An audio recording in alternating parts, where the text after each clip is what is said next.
Hello, everyone. Welcome to the webinar. Great to see everybody join in. Give everybody a moment to get settled.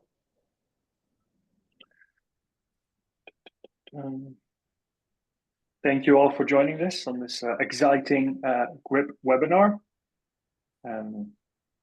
Our co-host Gabby has also joined us briefly as a panelist. Hey, Gabby, hope you're doing well. Amazing. Great to see everybody here, and welcome to our first webinar of 2025 on event badges. What's next in 2025 and beyond? And I'm joined by an absolutely stellar panel. But before I introduce those, I just wanted to welcome you all and make sure that we get settled in. We're going to be having a short presentation. I'm going to talk you through a couple of things to kind of set the scene, and then we're going to jump into a panel discussion. But before I do that, I just wanted to quickly introduce our panelist, Claudia Braun from Choose to Rent. Claudia, welcome. Nice to have you here. Thank you. So for anybody that doesn't know Claudia or Choose to Rent, they're I think one of the biggest badge printing companies, let's say, and hardware providers globally. So they do an incredible amount of events, and I'm very sure that almost every one of you has probably been to an event where Choose to Rent was used. And so she's the co-founder and CEO. Is that and for clarity, you're the co-founder and CEO of Choose to Rent Europe. Is that correct? Because then you have the different business units, or how does that work? Yeah, absolutely. So the initial foundation was done by Dennis in the US, and currently we're operating 3 companies, and I am a part of the founders team, and I'm heading up the European company, which is located in Hamburg, in Germany, and then there's also one in the UK. The foundation was done in 2022, so it's our 3rd year there. Yeah. And we're working as a global company, and very excited to be here as a panelist. Thank you so much. And then we've got Karem, who's been like a badge printing veteran initially with his company Boomset, which was extremely successful, and he sold during the pandemic to Hopin before starting Eventpack, of which is the co-founder and COO, which is taking on the world of badge printing by storm with a really nice, innovative, and easy to manage software solution. So they're making really good progress. And Karem, do you know how many badges have you printed over the history of your career? It should be, well, I wasn't expecting this question, but it should be over 10 million easily. Right, over 10 million badges. Absolutely. What a number. It's over 10 million. Yeah, what a number. It's amazing. It's great to have you here. Thank you. And then we've got our in-house expert, Oliver, who's the SVP of Onsite Solutions at GRIP, which includes our badge printing, our smart badges, and all the other on-site stuff that we do at GRIP. And before joining GRIP, Oliver was the MD at Jonas Event Technology, which is a on-site registration and online registration company based in the UK. Oliver, great to have you here. Thanks, Tim. Thanks. Good stuff. So to set the scene a little bit, and well, actually, kind of like final point on this, if you have any questions during the webinar that you want to ask, please join Slido. We'll also have a couple of quiz and like a couple of interactive questions during the coming slides. So if you want to take part in those, take a moment to join Slido, and we'll make sure that we make the most of that. So yeah, make sure that you join that. Right. So before we kind of dive into the panel discussion, I just want to say that not all badges are created equally.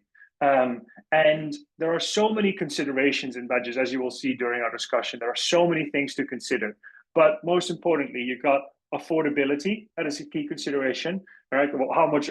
That's not just the affordability of the badge, but also how does it relate to the kind of impact of your event? Like, is your event free to attend, or is it paid? And if it's paid, how much are people paying? Because that typically has an impact on how much you're willing to spend on those badges, right?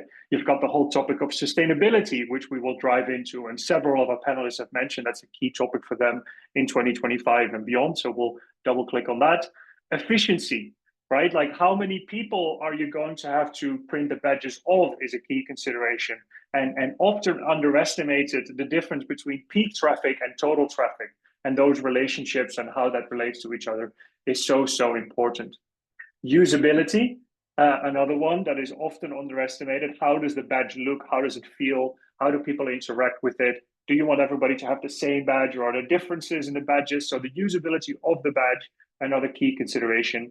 Security, like we see more and more events where people are printing names onto badges. We see like increasing, especially for paid events, people swapping badges day in and out, right? Like, so you want to kind of stop that from happening. Access control. I think everybody has some horror stories related to security and how this has gone wrong. I heard of an organizer the other day that had somebody that was a fugitive in the center of Manhattan that had bought a badge and was inside their event. And thanks to their session check-in functionality, they realized that this person that was a fugitive for the New York police was actually sitting in a session room. So sometimes, your data can truly help local law enforcement to get to somebody as quick as possible. So it was quite funny, or like, well, I don't know, interesting at least. And then of course analytics, like how are you looking for this post event and or are you looking for this in real time? So these are like just some of the key buckets of considerations. And to make this a little bit fun and interactive, I would love to hear from everyone. Oh, this poll is active, so you should be able to join this poll now.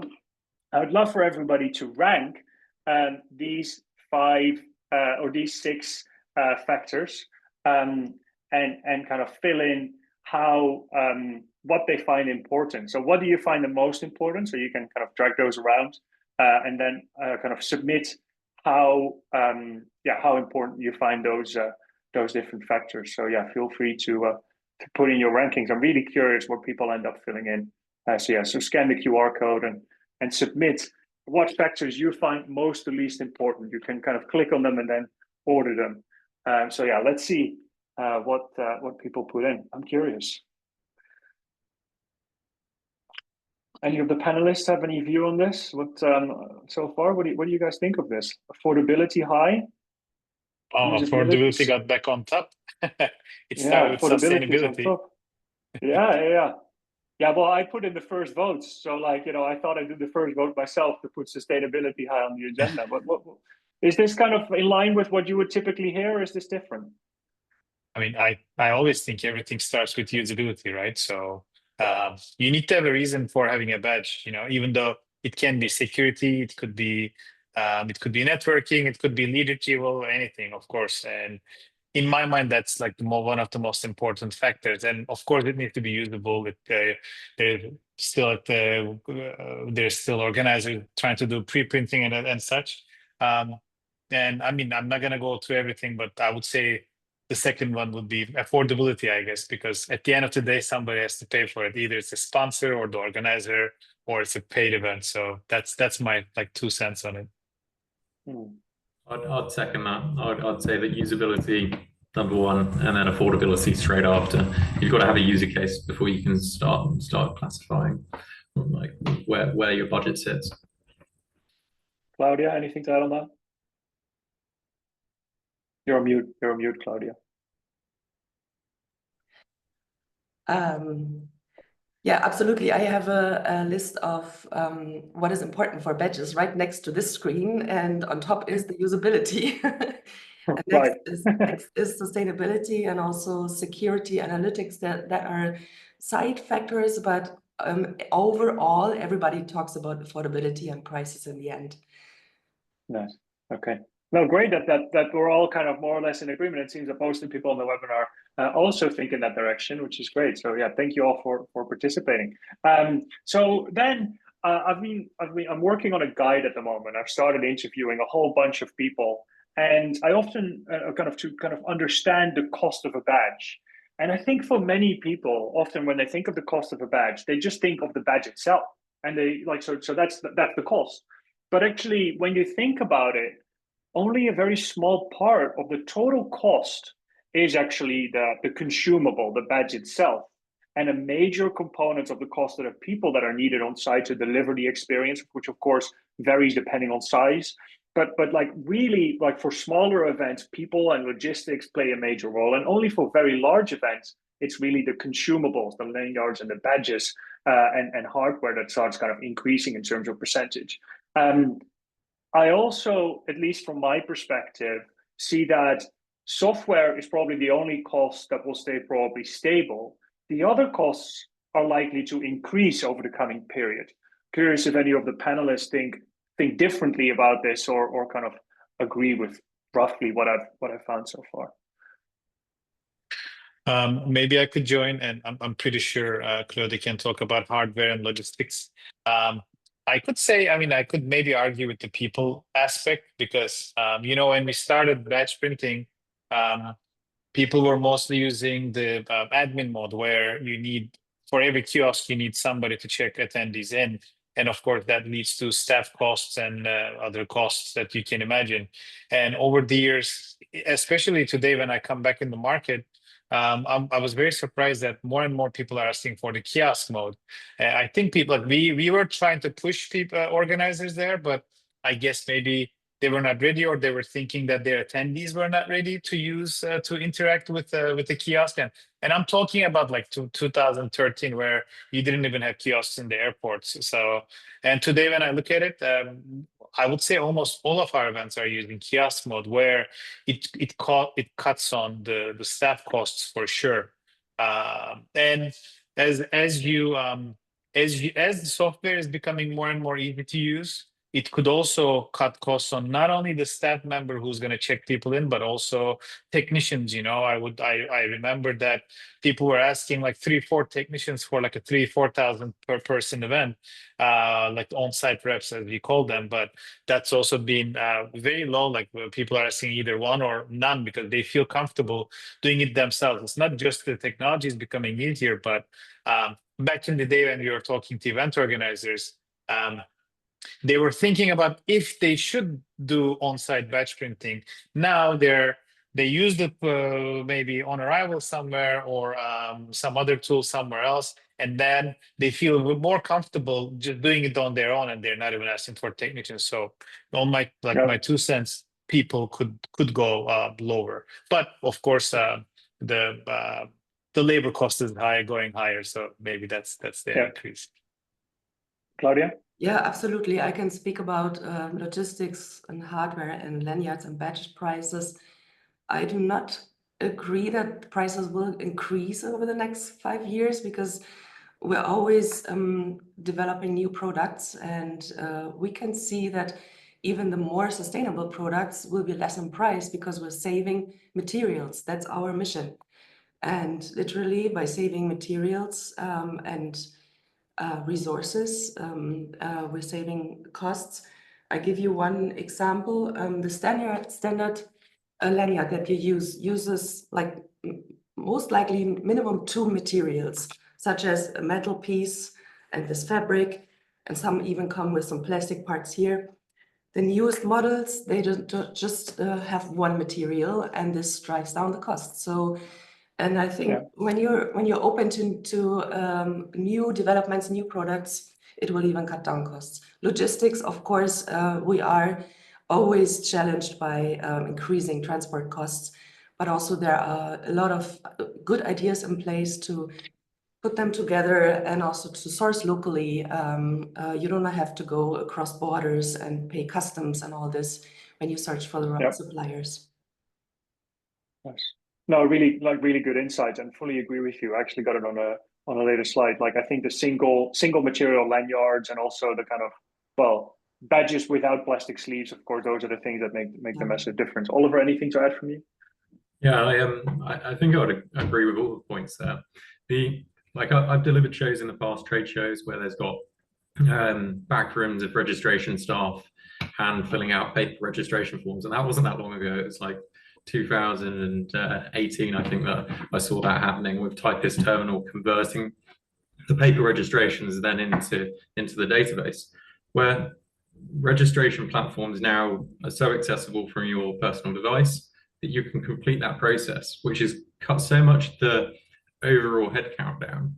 So we'll see less people needed at an event, but the price per person is increasing, I would say. That's clear. Like minimum wage is going up at a rate of knots. And that's the nature of where we sit.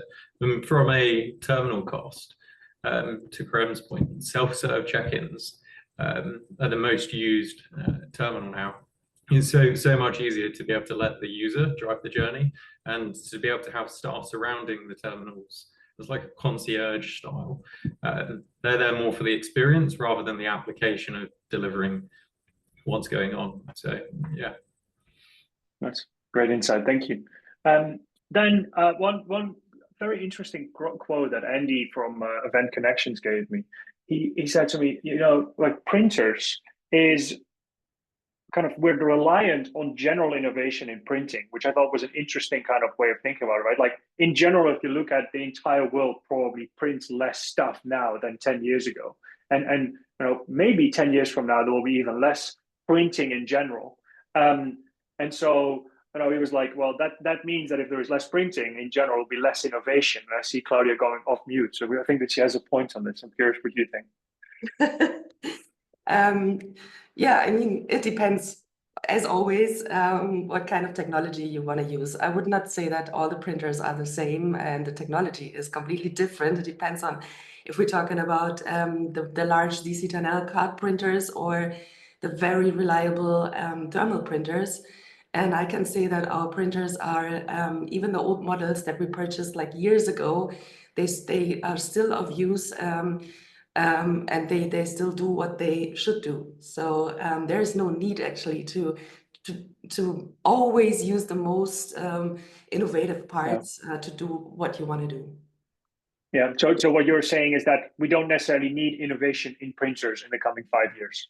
Not necessarily, no. Interesting. Well, that's good insight. I would love to see a plastic card printer with the iOS SDK though. Like I think that's the biggest thing missing. Finally, Epson printers, and I may be using some technical terms right now, but the Epson printers finally came up with a color printer with the iOS SDK. So like we don't have to have that middleman computer in between anymore. You can print directly to the printer. But that still doesn't exist in card printing, which I'm really hoping somebody hears me and implements that. Yeah, we'll put it out far and wide. We'll put it out far and wide, Karem, to make sure people hear you at Epson. Exactly. Epson is good. I'm looking for plastic card printers.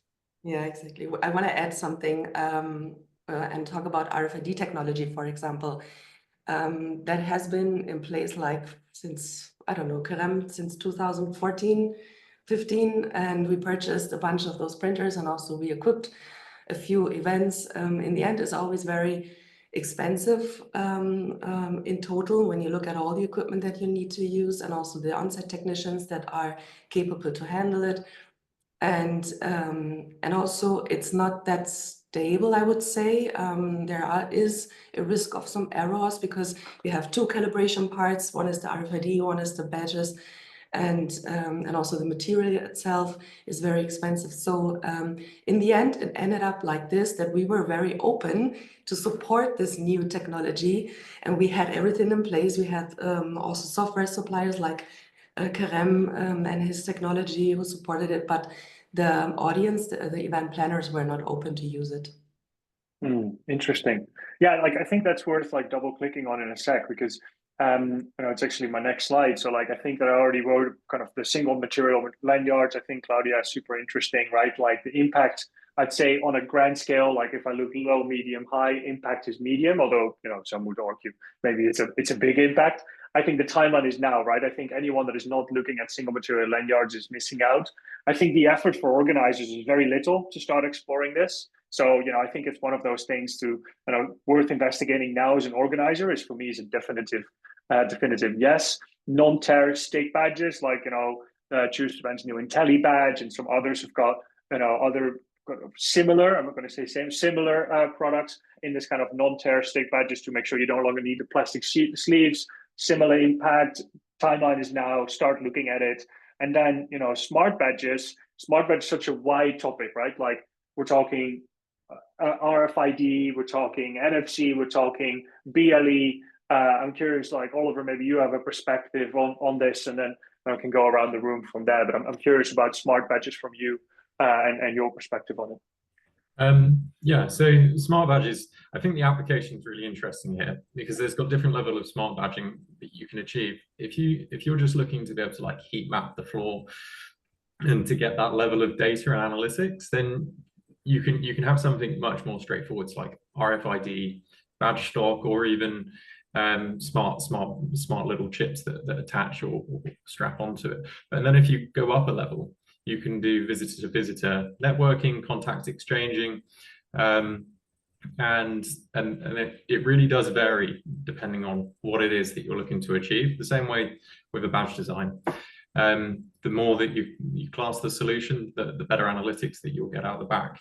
But it does come back to the core outcome question. Like, what is it that you're looking to achieve from the show floor? Is it heat mapping technology? Is it visitor to exhibitor? Is it visitor to visitor network exchanging? How does it help you with physically initiated like conversations rather than digitally initiated conversations? Yeah. Claudia, Karem, anything on smart badges? What's your perspective on them? Do you see them a lot? Are they worth investigating for organizers right now, or is it worth waiting? Maybe Claudia, we'll go to you first, and then we'll go to Karem. My thoughts around smart badges are always around, I need a device to read them, because information is not visible. And I know from many trade shows I have visited and supported that it is key to identify attendees or registration groups very quickly. So when we just talk about smart badges without visible parts, it may be interesting how attendee groups like that. I know that exhibitors turn out to be very disappointed when they do not recognize very quickly to whom they're speaking to, and also speakers, they freak out if they don't get the treatment they were promised to. So yeah, it's very interesting. And also how can we ensure that everybody has the device to read them, to get the important information from it? Karem? Yeah, I agree with that. And I mean, I think the biggest problem with the smart badges is it's a great technology and it works. It's much more efficient than RFID, but the cost factor is a big issue. I was talking to an event organizer that I really want to give the name, but I don't think I should. But that's like a over 10,000 person event, and like I think they spent more than $100,000 last year, but they're not looking to do it again because it's, yes, they see the heat map and etc., but that's and yeah, people can do quick like leave people in between, but like these things are things that you could do with the camera of your phone too, with V cards and stuff. So at the end of the day, it works good. Yes, I have not seen especially the latest smart badge technologies that I've been seeing. They're really good, but the cost factor is a really big factor that a lot of event organizers cannot swallow. But I think there's going to be. I've been seeing good technology in there, especially with Zenus, with like idealist facial recognition, and you can get heat maps without giving a Bluetooth badge to everybody with just putting some cameras on the event. I mean, it's not as easy, but so obviously there's other ways to do that. Yeah. I think like well, of course, like we after acquisition of Connective last year, before that I was extremely skeptical as well. Like I'm here at the office of Founders Forum and their chairman Brent Hobelman. He's been talking to me about smart badges since 2015, and he was always Tim, you need smart badges. We need smart badges, and I was always very skeptical. But last year was the first time that I saw something. I was like, okay, this is interesting, because I agree with you. Like the heat map only use case is not enough for smart badges. You need more than that, and you need to continue to provide people with an easy way to identify. But the fact of no longer having to take out a phone and being able to bring context exchange just with clicking on a badge, I think has been very, very interesting. And then being able to layer into that location and other kind of features then it becomes more valuable. But in the end, it comes down to, well, what we saw on the very first slide: usability and affordability, right? Can you get the right ROI out of it, and can you get the usable experience that you're looking for? And that's why I'm saying I think it depends on the type of event, on the level of interaction, on the price point that attendees are paying. If you have a free to attend event, you're never going to hand out BLE badges. That's just never going to be sustainable. Yeah, so like Karem already talked about facial recognition. I think that Zenas and some others that are doing like interesting stuff in that space. I think that due to this kind of stuff that we're seeing with AI, there's probably going to be a lot more that is going to come into that. So I think that's definitely a space to kind of think about. But my honest kind of thing is that this will happen naturally.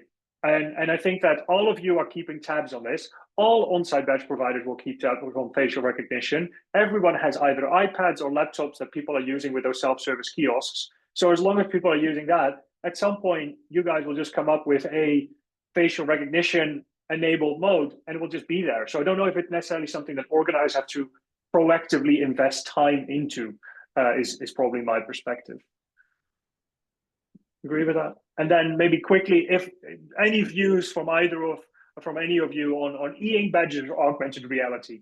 I think it's early. Not sure if organizers need to spend time on it now. If you think otherwise, feel free to point it out. And if you say this is going to be the future, let's start investing. Like, you need to look at it now as an organizer. Happy to hear your perspective if you think so. I think I would sound very old school, but I don't see the benefit of an e-ink badge. If I did like you said with the smart badges, yes, there's a good contact exchange and etc. But yeah, I don't see any benefits at the moment. So it goes back to the drawing board. Like, do you need it? If you need it for some reason, like if you're gonna run an ads there, etc., like maybe. But I personally don't see any benefit yet. If we see that, then why not? But I think that's the beauty of our market. Event organizers is the market that really is acceptable to any technology that you give them. It's not like I don't know, like an account. Like you look at QuickBooks, it's the same thing for the last 20 years, and I don't think it's going to change. Like the accounting software or the software that lawyers use, but event organizers, like our platforms are changing every day, and it's because of event organizers, because they're expecting it. But the thing with the e-ink badges, yeah, if anybody shows the benefit of it, of course, people will investigate, invest, and make it more and more affordable and usable. Yeah. Claudia, I have a specific question for you actually that came up, which is, do you see a play for AI supporting on-site reg and badging? So do you see AI be kind of playing an active role in this? Is it something that you're looking at? Currently not, to be honest. So we're what I can say is that we're monitoring the market as every year, and we're improving services, we develop new products. And when we see a need, when we see a demand, when we see that event planners are keen to follow that trend, we're most likely the first one to offer a solution for that. But again, it's always around affordability and accessibility as well. So what we always want to make sure is when we offer a service that it is globally available, for example, because most of the event planners have events around the globe and they don't want to just use it somewhere, they want to use it everywhere. And even if that's in place, it needs to be affordable. If the price is too high, if the technology is not affordable, nobody will use this. Yeah, no, definitely. Then I'm really curious from kind of the people that are on the webinar that are listening in. What badge innovations are you most excited about? So maybe some of the ones that we've mentioned here, or some of the other ones that we've seen come up. I'm curious what other people bring to the table. And so yeah, like I don't know if there are any ones that I've missed, any innovations from the group here that you're saying, hey, that's an innovation that wasn't on the list that we provided here. I want to make sure that that's mentioned. In the meantime, I maybe can add something as an example. Go for it. I received a very cool use case from, it was an event in Dubai, and attendees were very excited about their customized schedule they received. It was accessible via the badge. It was actually a printed badge, but it can be any carrier of that information. But that may also be something that is related to AI. But as we all know, AI is only that intelligent, how intelligent you make it. So, but I know from that event, there were a lot of posts on LinkedIn and a lot of feedback that the audience really liked that feature. Yeah, I think that's a great one, Claudia. I think like personalized backup badges, basically as a kind of general trend, I think is very, very interesting. We've done this with a couple of customers where that were in the hosted buyer space for one-to-one meetings, and we printed people's one-to-one meetings on the back of their badge to make sure that we had one more place where they had that information. Of course, becomes a bit tricky if the meetings change between the moment the badge is printed and the meetings happen. But you know, I think if you can kind of keep that to a minimum, it's really interesting to start strategically using the back of the badge more. Karem, Oliver, anything from you? On top of what we're seeing here, I think these are really good. Especially Epson producing a smaller model. We literally had we have a customer that we're talking with Schuster that needs an Epson printer in South America, and unfortunately we won't be able to send it there, so it's killing me right now. But yes, yeah, I think like not just Epson, but I think the biggest issue right now, and I actually worked with Brother Corp and Zebra, both of them reached out to me over the years to prototype and or test the different printers in terms of color printing. I think that's a really important one because, you know, today, if you want any type of color design on your badge, you have two options. Either you're gonna get an Epson or a plastic card printer, which can print color on site, or you need to pre-order a pre-printed badge which has like a color design on it, and you know the printed part with the Zebra printer is still black and white. But even that second part is like you need a lot of lead time to order the badges, and if you wanted to have different color for VIP and in general admission, you have to order two designs, and you have to have two sets of printers and kiosks, which could become, if you have 10 different registration types, it's almost impossible. We had a customer actually a couple of months ago that they had 5 different stations for different types of attendees because they wanted different colors. So I think one of the biggest thing that I would be looking at, but I don't think there's a lot of eyes on there, is having a good, reliable, full color printer which can print on demand. Epson is the best at the moment, but the devices are huge to transport. Yeah. Oliver, anything to add? Yeah, I'll pick the smart badging topic, seeing as it's so largely commented in the questions. I think that smart badging has gone through quite a few evolutions. When we first looked at smart badging, you could say smart badging was having a QR code on a badge, and people still promote that they can put the QR code on the badge and that's smart badging because you can interact with it, which I suppose is not wrong. It was for the benefit of exhibitors. So the exhibitors could scan visitors and there could be a one-way exchange of contact details.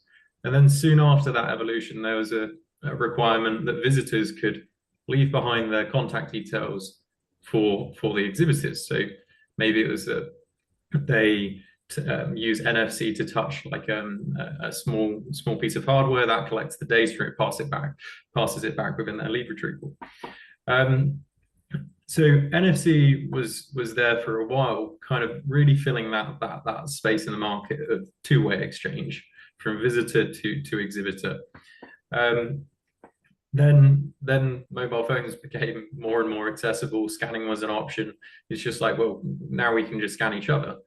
However, again, with the mobile phone point, we all know this. Like, we'd prefer not to interact with our mobile phones in a face-to-face environment. We'd prefer to have a conversation, unless it's quite formal. So it's easier for an exhibitor to scan a visitor's badge than it is for a visitor to scan an exhibitor's badge. It's just a straightforward conversation.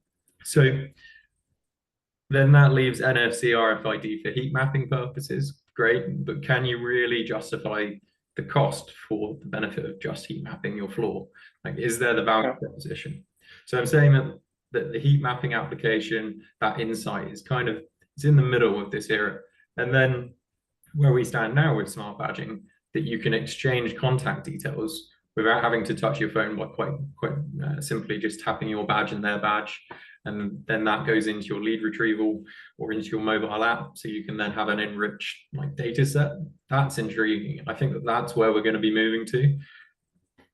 If you link that conversation then with e-ink and how e-ink and smart badges could work together, then it's a really interesting topic. That's where I could see in 3 years we would be. Yeah, no, definitely. I think there's a lot of interesting use cases for the smart badge side of things. Before we move on, the one that I don't know if it was one of you that told me was kind of Apple Store style badge printing, where somebody can just walk around with a kind of badge printer on their back and a badge stock. So you just walk up to them and they can just print the badge like wherever you are. As a sort of kind of walk around mobile badge printing station. So who knows, maybe we will see those walking around the Las Vegas Strip soon.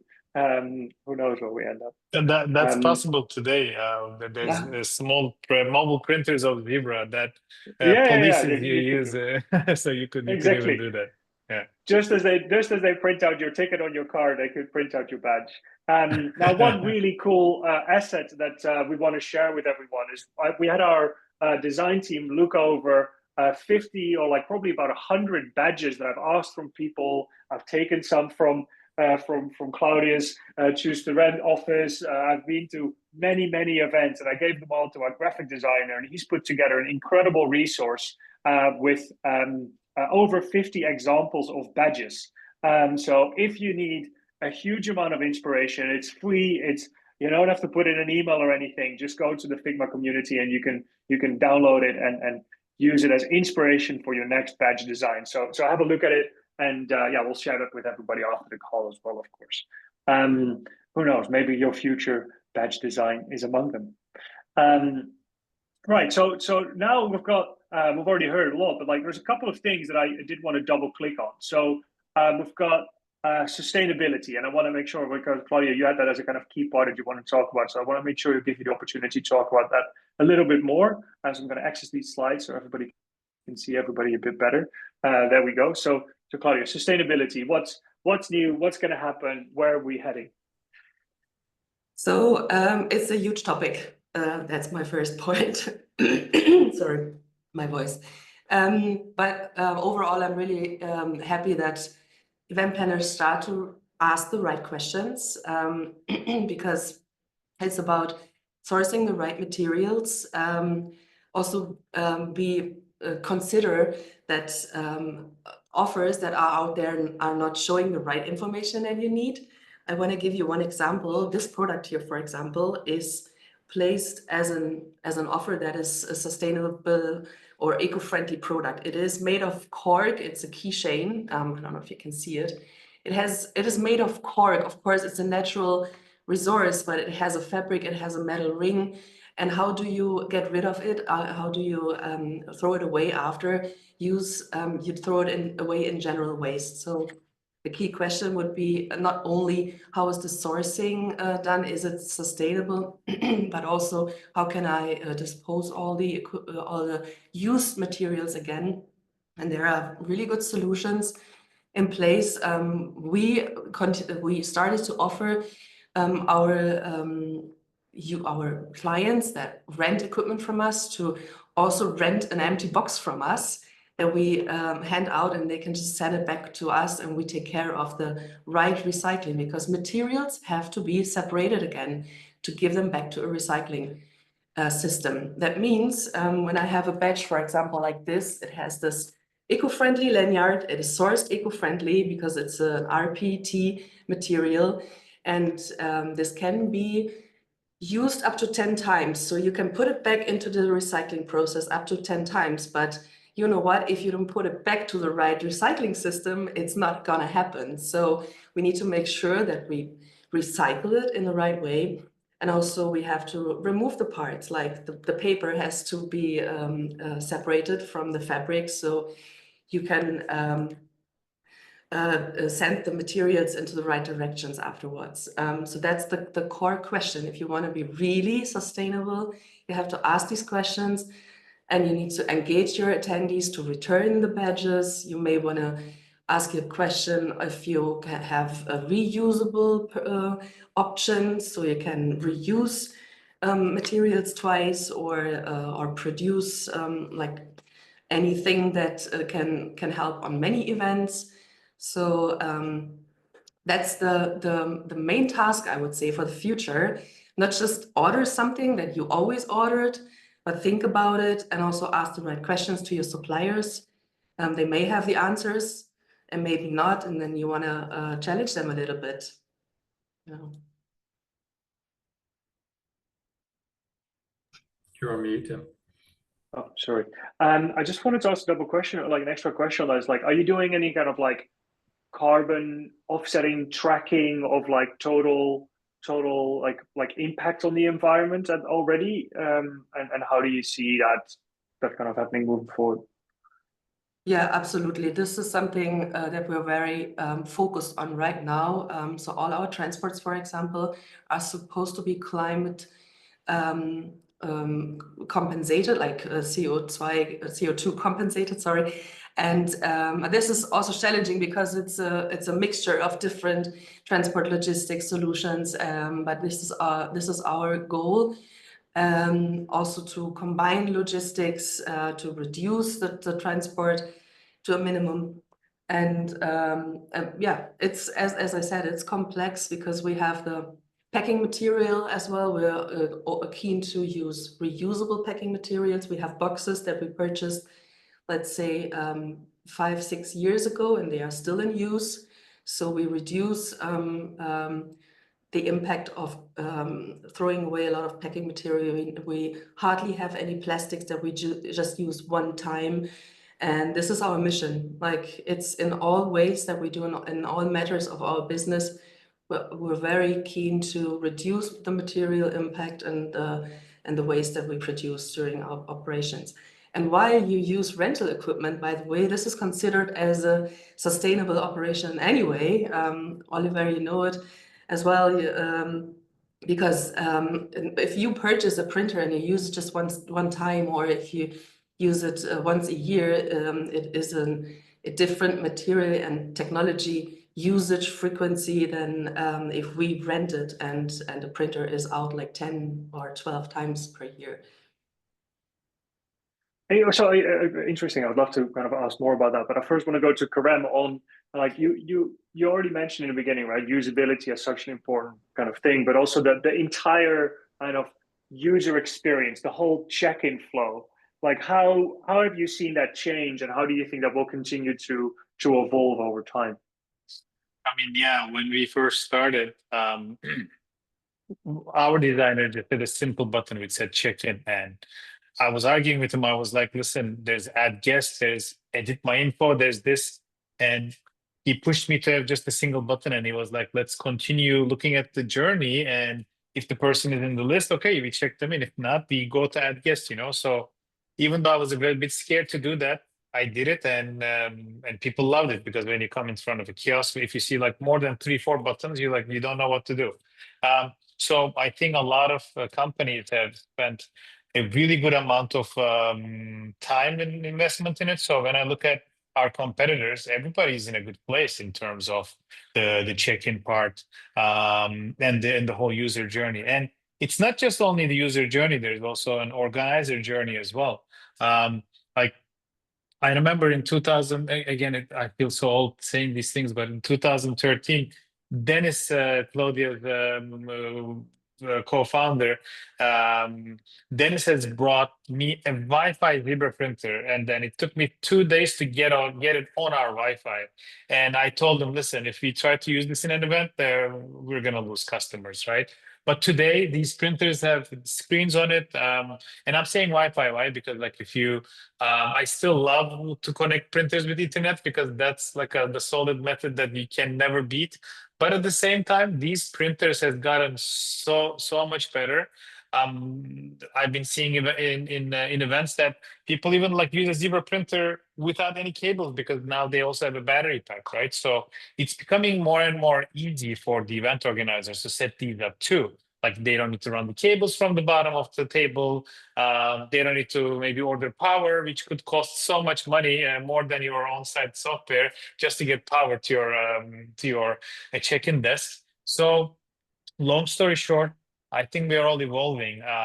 And as we evolve, as we use technology, it's becoming better and better. Like final thing, I would love to see some NFC technology being used. I know RFID, when we say like the long range of UHF is hard, but again, back in the day when we did NFC, we had to give a scanner to every exhibitor because iPhones or Android did, but iPhones didn't have an NFC reader in them. But today, when we do NFC activations in events, even though it's a good idea to rent a device for the exhibitor, they don't even need to rent it with the NFC sleeve, which costs more than the iPhone itself. They can just rent an iPhone because iPhones have NFC readers in them. So it's becoming like, as we follow the technology and as it's producing and as it's giving us better and easier tools to use, we need to do our own homework and start integrating with all these internal SDKs and tools are given to us, and we can provide a much better experience to our event organizers, which is our users. Yeah, no, definitely. Thanks, Karem. It's actually a good segue into a question from the audience, which is, which I want to ask you, Oliver, which is, kiosk check-in functionality is widespread across Eventpack today. Are we in a race to the bottom with pricing, or is it true product differentiation? Is there differentiation since everybody is like, moving and technology-led and moving in that direction, right? Yeah, that's a great question. And I've probably explored more of it in the last 3 months than I have done ever before. I break on-site down into, classing on-site badging is definitely going too simplistic. There's got 3 categories. There's got the software solution, like how the infrastructure is paired with registration, and then also the digital, the overall digital engagement piece.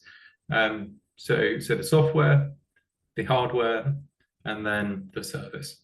And the right providers will really think about how that user journey is united from start to finish and pair that up.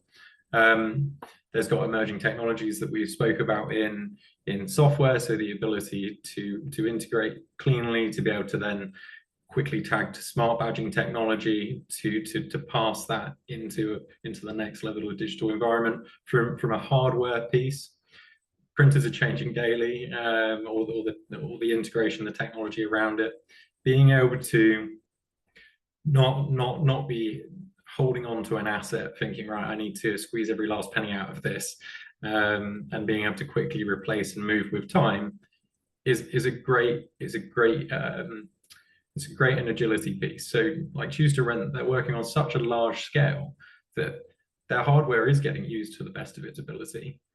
And that allows them to upgrade, move at times, extend the spend which we're all investing in. And then from a service piece, to make this all come together, it's really about thinking about the journey. So is it a race to the bottom line? I think that it's a race for us to find the most economical options. Do I think that the organizers will engage in the idea of spending the smallest amount? They can do, but it's a quick lesson to find that service starts to become a question, and you're safer staying in the mid-market.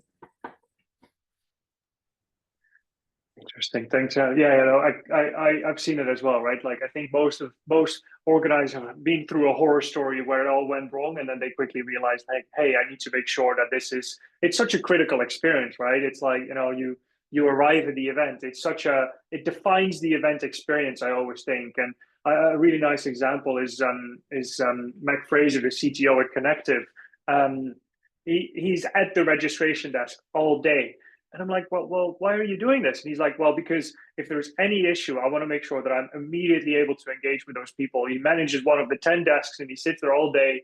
And it's incredible, like the lengths that he goes to provide a great service. And it's also actually why his point is we don't do self-service badge printing, because you want to have I want everyone to be welcomed personally and have a conversation as part of entering and accessing the event. And he's like, that's worth the 10 people that are sitting behind this badge desk for a 3,000 person event, if everybody has that personal interaction, right? And so I think that it is a trade-off, and I think that there is value in the overall experience that goes beyond just the printing a badge. Like if it was literally just about that, of course you can go with the cheapest option, but it's not that straightforward.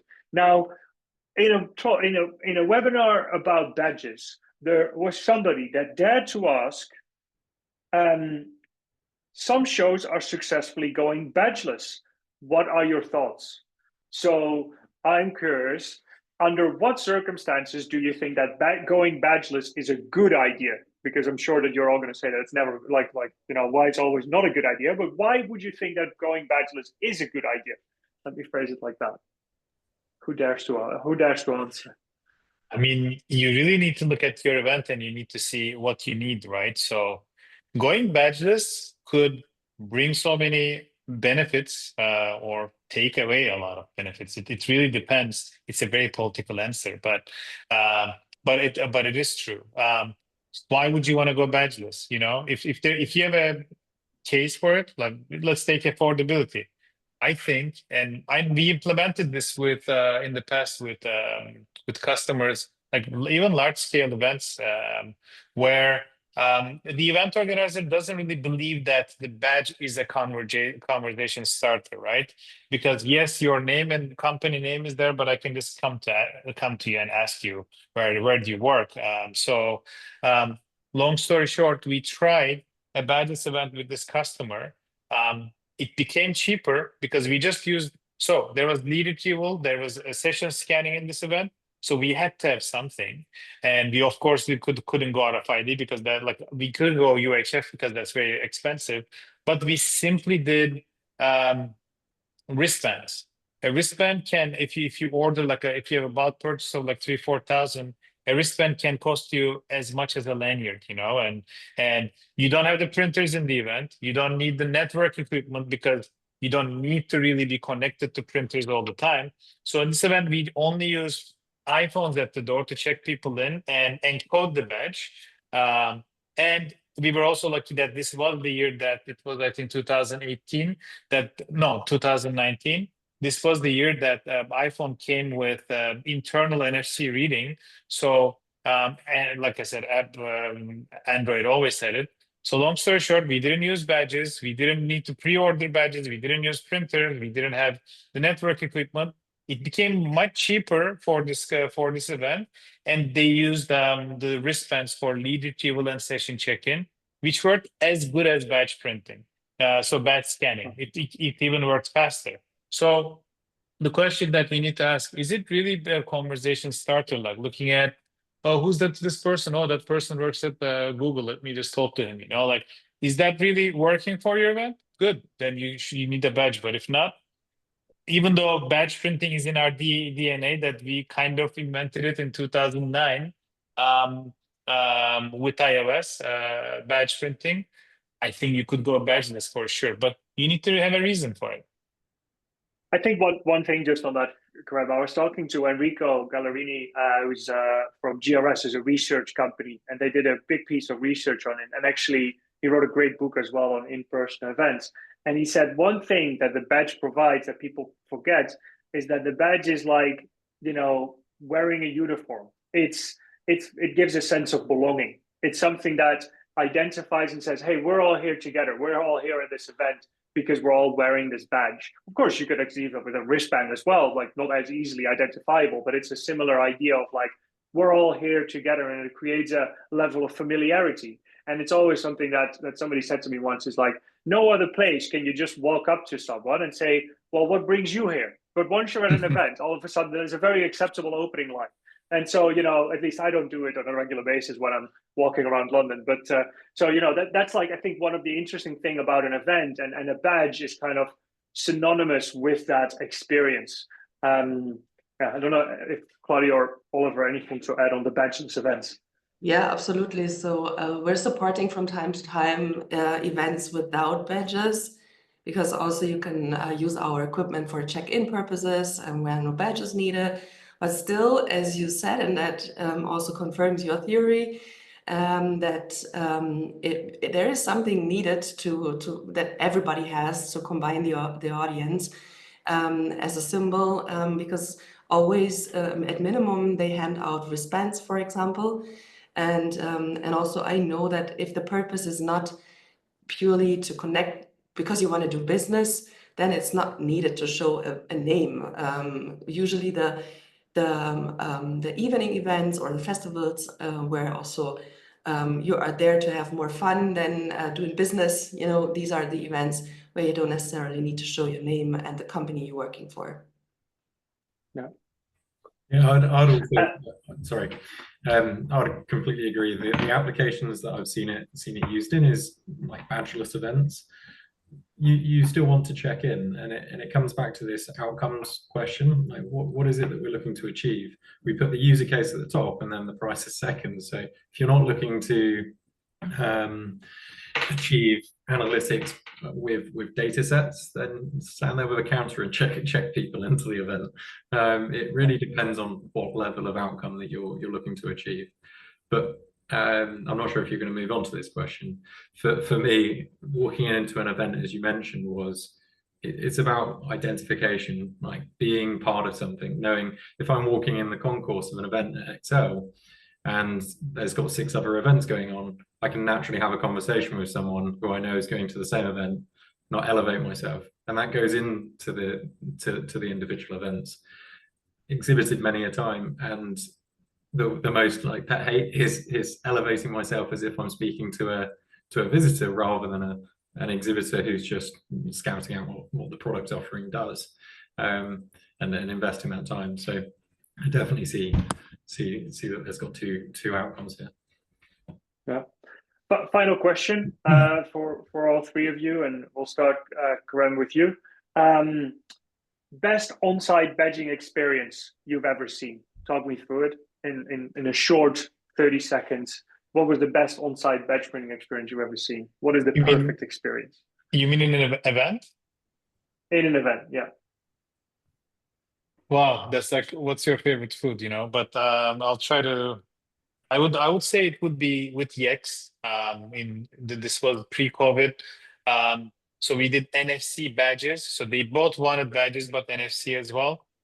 So we with Choose Trends support, we were able to find NFC and codable badges where we have printed like, and they had an amazing design that we have created. But long story short, that was one of the best experiences because they used the NFC experience to the extent like we had self-service kiosks where people could go like get information about the company, do lead deal themselves, and also like talk to the exhibitor. There was the sessions that they could check into, but at the same time they had like you said, they had the power of the badge. So I would say that was a fantastic event. Yeah, Oliver. So the best experience that I've come across is where there's been multiple user entries, like user points. So regardless of the journey that I was on that day, and I fully acknowledge this, that it was a last minute decision to turn up to the event, I could check in with so much ease that it didn't matter that I wasn't organized to turn up to this event. I could just quickly use the registration, collect my badge. And then from a badging point of view, it's not actually an event that I attended, but it's a case study that I've recently come across, and this is with the smart badging technology that we're talking about. Being able to exchange visitor to visitor and not have any type of be worried about your own hardware or how that's working, but using the technology similar to how AirTags works, find your device where it's continuously using other attendees' hardware to then download the data, pass it back. That for me is the epitome of smart badging technology. It's making the most out of the infrastructure of everyone at the event and delivering the analytics. Nice. Claudia. Yeah, one event that I'm always referring to is it was an event in London from a bank sector, and the attendees were the VIPs, like very important high managers. And they were there to meet like for 3 hours with, I think, 1 hour of a briefing session, and then the rest was networking. And our mission was to check in all of them in like literally 15 minutes, because we knew that all of them will come very late and they never have time, and they arrive and they want to go in. And that was our mission. And I always refer to that when we consult about how many stations will you need, because if it's only 15 minutes and you want to check in 60 people at the same time, we had 2 hours to set up everything. All of them arrived like literally 15 minutes before 9, and all of them were in with a badge at 9. So that is my favorite story. Nice, amazing, amazing. Well, thank you so much to our panelists. I really, really appreciate it. And if you have enjoyed this webinar, which I hope you have, I hope that you'll join us again next month, where we will be talking about Confex events. Confex events, we're combining trade shows and conferences into one event format, are rapidly rising. Saw the news today that Closer Still Media is on the market or sold or something in between for $1 billion. They organize some amazing Confex events. So if you as an organizer want to learn from the very best, including Jessica at Hive, which recently bought Health, as the organizer of Shop Talk, Bet for the 40th year, happening this week, actually. You can learn from her, from Sophie Holt, who used to be at Explory, and is now an event strategy consultant, and Marco Giberti, who basically set up Read exhibitions South and Middle America, and is now an investor into many event tech companies and an advisor to many organizers. If you want to learn from them about Confex events and why this is the future, make sure you join us next month again. Now, last but not least, thank you so much to our panelists. Really, really appreciate you joining, and wishing you an incredible 2025 with many badge innovations. Thank you all. Thank you. Thank you. Yeah, bye.